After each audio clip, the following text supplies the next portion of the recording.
Coming at you live like I do every night from the heart of the Phantom Zone. My friends, losing my voice a little bit because I had to do an interview tonight. But I just want to say this real quick. People come into our lives and they leave our lives at different times. Sometimes we understand, sometimes we don't understand. Maybe we'll never understand all the things so we see the bigger picture at the end, and that's okay. But you don't have to be hateful. You don't have to be angry at people when things go bad in this life or when you lose somebody in this life.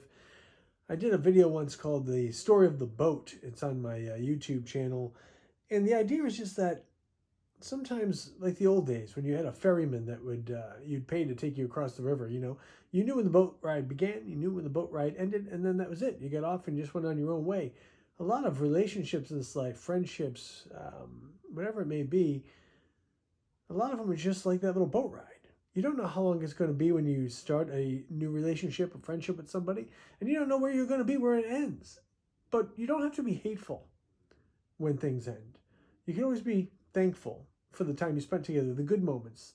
I always find it odd that sometimes people say they love somebody so much, then they hate them so much just because something came to an end. Sometimes it's just the way it goes, It's not easy. I'm not saying it's easy, but maybe just try to look back on the good things and move forward with a heart full of thankfulness, because we need some people to come into our lives to make change, and sometimes we go into people's lives to make change.